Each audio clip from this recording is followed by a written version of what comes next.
Assalamualaikum warahmatullahi wabarakatuh. Pada hari ini, kami dari kelompok 8 ingin memaparkan presentasi kami yang berjudul Penggajian. Tapi, sebelum kita membahas lebih lanjut, izinkan kami perkenalan terlebih dahulu. Saya sendiri Ade Nur Elsa dengan NIM 6420674. Kemudian ada Anggi Meliani dengan NIM 6420133. Dewi Sartika dengan NIM 6420429. Fani Aisyah Wulandari dengan NIM 6420059. Ina Khairin Hamdiah dengan NIM 6420567. Dan yang terakhir ada Priska Priscilla dengan NIM 6420403. Pengertian gaji menurut Handoko 1993. Gaji adalah pemberian pembayaran finansial kepada karyawan sebagai balas jasa untuk pekerjaan yang dilaksanakan dan sebagai motivasi pelaksanaan kegiatan di waktu yang akan datang. Tujuan pemberian gaji itu terbagi menjadi 5. Yang pertama, ikatan kerja, kepuasan kerja, motivasi, stabilitas karyawan, dan disiplin. Menurut Hasibun 2002, tujuan penggajian ikatan kerja ini dengan pemberian gaji terjalinlah ikatan kerja sama formal antara majikan dengan karyawan. Karyawan harus mengerjakan tugas-tugasnya dengan baik, sedangkan pengusaha atau majikan wajib membayar gaji sesuai dengan perjanjian yang disepakati. Menurut Hasibun 2002 tentang kepuasan kerja, tujuannya dengan balas jasa, karyawan akan dapat memenuhi kebutuhan-kebutuhan fisik, status sosial, dan egoistisnya sehingga memperoleh kepuasan kerja dari jabatan. Yang ketiga ada stabilitas karyawan. Tujuannya dengan program komisi atas prinsip adil dan layak serta eksternal konsistensi yang kompetitif, maka stabilitas karyawan lebih terjamin karena relatif kecil. Yang keempat ada disiplin. Dengan pemberian balas jasa yang cukup besar, maka disiplin karyawan semakin baik. Karyawan akan menyadari serta menaati peraturan-peraturan yang berlaku. Dan yang terakhir, tujuan motivasi. Jika balas jasa yang diberikan cukup besar, manajer akan mudah memotivasi bawahannya. Itulah beberapa tujuan dari pemberian gaji menurut Hasibun 2002. Selanjutnya, pembaca penjelasan materi akan disampaikan oleh Dewi Sartika. Langkah penentuan gaji dan upah berdasarkan menurut Harinjat tahun 2002, ada 4 hal penting dalam penentuan gaji, diantaranya 1. Menganalisis jabatan atau tugas.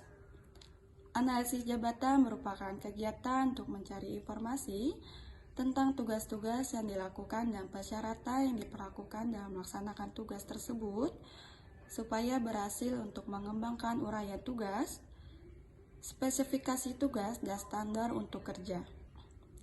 Kegiatan ini perlu dilakukan sebagai landasan untuk mengevaluasi kerja. 2. Mengevaluasi jabatan. Evaluasi jabatan adalah proses sistematis untuk menentukan nilai relatif dari satu pekerjaan dibandingkan dengan pekerjaan lain. Proses ini dilakukan untuk mengusahakan tercapainya internal equity. Internal equity adalah jumlah yang diperoleh di subsesi sesuai dengan input yang diberikan dibandingkan dengan pekerjaan yang sama dalam perusahaan. 3. Melakukan survei gaji. Survei gaji dilakukan untuk mengusahakan keadilan eksternal sebagai salah satu faktor penting dalam perencanaan dan penentuan gaji. Survei dapat dilakukan dengan berbagai macam cara seperti mendatangi perusahaan-perusahaan untuk mendapatkan informasi tentang mengenai tingkat gaji yang berlaku, membuat kuesioner secara formal, dan lain-lain. 4. Menentukan tingkat gaji. Setelah evaluasi jabatan dilakukan, untuk menciptakan keadilan internal yang menghasilkan ranking jabatan, dan melakukan survei tentang gaji yang berlaku di pasar tenaga kerja, selanjutnya adalah penentuan gaji. Slide selanjutnya akan dibacakan oleh Priska. Tantangan dalam penentuan gaji dan upah. Berikut tantangan dalam penentuan gaji dan upah menurut para ahli, yaitu Sirait pada tahun 2006. Poin pertama yaitu standar gaji yang berlaku umum. Beberapa jabatan harus dibayar lebih dari yang seharusnya sebab oleh desakan pasar, terutama untuk jabatan yang sukar diisi lowongannya.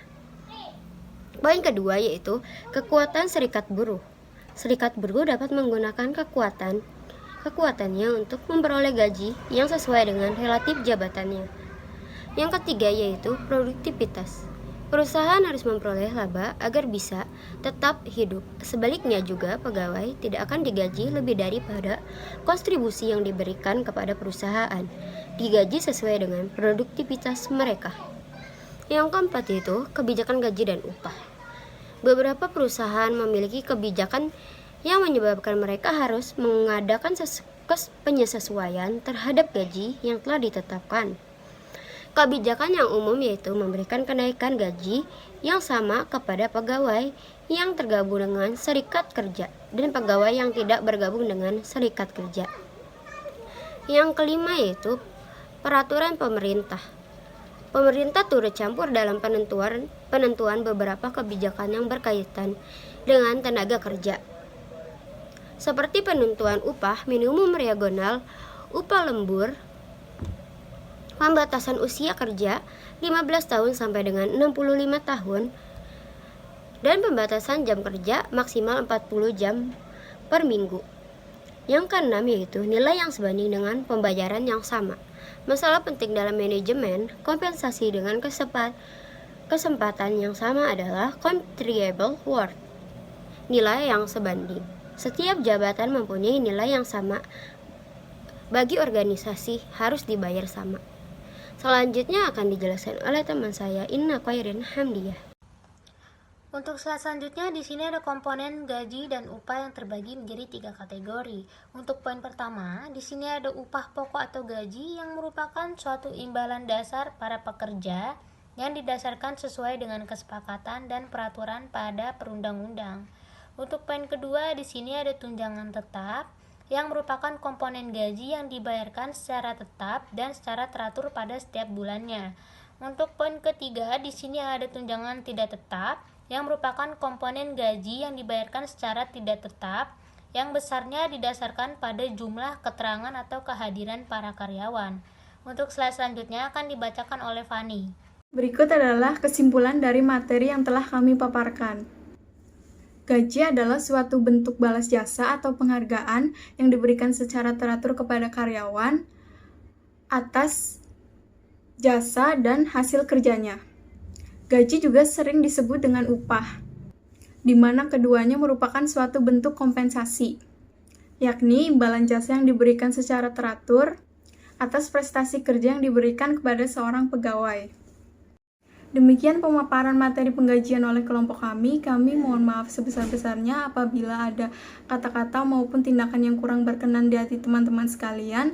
Terima kasih sudah menyimak presentasi kami. Wassalamualaikum warahmatullahi wabarakatuh.